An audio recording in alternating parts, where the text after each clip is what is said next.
Assalamualaikum warahmatullahi wabarakatuh. Hanya di zaman kini seorang santriwati yang dikeluarkan dari pesantren karena kesalahannya sendiri yang melanggar peraturan pesantren.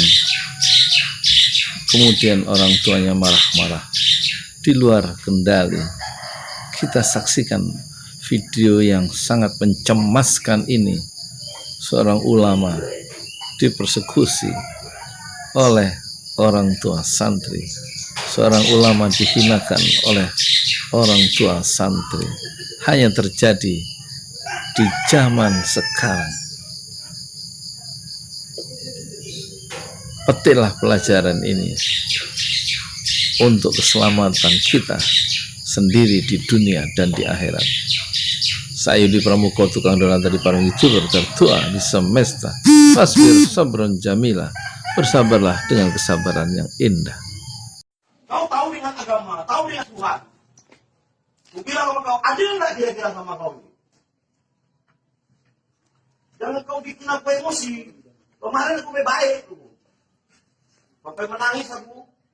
Belum pernah aku menyembah sama manusia atau kau. Enggak, aku harus istighfar ini. Ku bilang sama kau supaya kau manusia. Woi, hei, apa nih keras-keras pula? Kau ngomong santai kok. Apa? Jangan mereka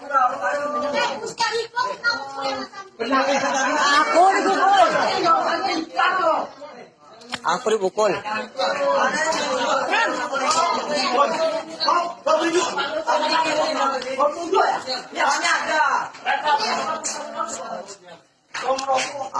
Aku punya produk, boy.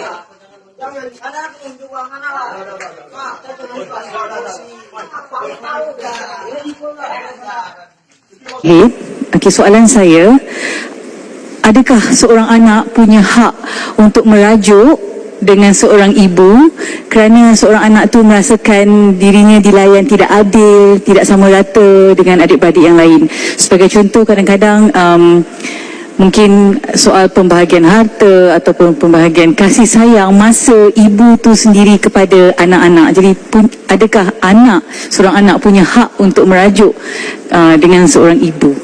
Itu soalan saya, Ustazah. Terima kasih. Silakan, Ustazah. Baik, alhamdulillah, anak-anak yang dimuliakan Allah, ibu-ibu yang lebih lagi dimuliakan oleh Allah Subhanahu Wa Taala. Soalan ni bagus tau. Adakah hak anak-anak ni ada hak untuk merajuk dengan mak dia? Sebab dia kata mak tak patut. Mak lebihkan kakak, tak lebihkan saya. Mak lebihkan adik, tak lebihkan saya. Banyaklah mak bagi dia, tak bagi saya. Gelang mak tu, mak ada 5, mak bagi kakak 4, saya dapat 1. Ini tak adil. Contoh Jadi anak-anak ini kasih Allah, apapun yang mak kita buat, mereka tetap yang terbaik.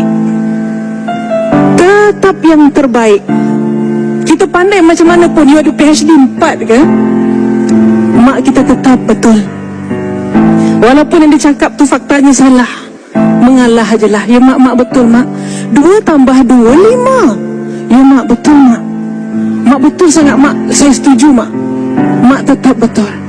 Tuan-tuan yang dirahmati Allah, yang dikasihi Allah, andai kita bina istana pun untuk mak kita, andai kita hadiahkan 2 kilo emas, 5 kilo emas untuk ibu kita, andai kita gendong dia untuk tawaf umrah dan juga haji, andai kita minum perendaman akhir kakinya, belum tentu dapat membalas jasanya yang mengeluarkan kita daripada gelap rahim kepada terang dunia ini. Anak-anak yang dikasihi Allah, ibu tu makhluk yang Allah muliakan.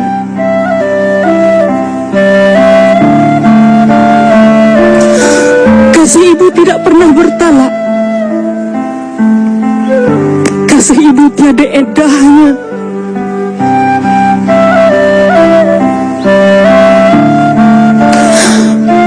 Atas sebab itu, kita tidak ada hak untuk merajuk kepada mereka.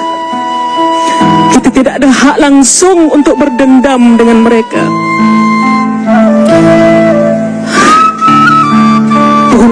rahmat kerana pada dua tangannya ada tangan keramat yang boleh mendoakan kita. Doanya tiada hijab terus sampai kepada Allah.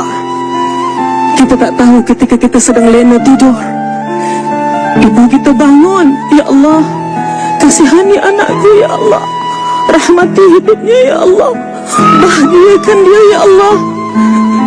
Beruntunglah orang yang masih punya ibu yang dapat doa ibunya. Sebab itu tuan-tuan yang mulia, kalau anda masih ada ibu, junjunglah dia, letaklah dia di tempat yang paling mulia. Andai anda ada ibu mertua, junjunglah dia, letakkanlah dia di tempat yang mulia. Hatta Rasul sallallahu alaihi wasallam dapat jumpa dengan ibu susunya, Halimatus Sa'diyah. Dibukakan serbannya, dihamparkan serbannya, minta Halimatus Sa'diyah duduk di atas serbannya. Kata Sayyidina Abu Bakar, aku tidak pernah cemburu pada orang, melainkan kepada Halimatus Sa'diyah, kerana dia dapat duduk di atas serbannya Nabi sallallahu alaihi wasallam. Tuan-tuan, bak kata Ustaz, itu ibu susu. Kalau Rasul ada ibu kandung, wallahu ta'ala alam. Baiklah hadirin sekalian, insan yang dimuliakan oleh Allah dan Nabi ini juga adalah seorang manusia, dan sebagai manusia Allah SWT menjanjikan setiap yang bernyawa pasti akan merasai maut.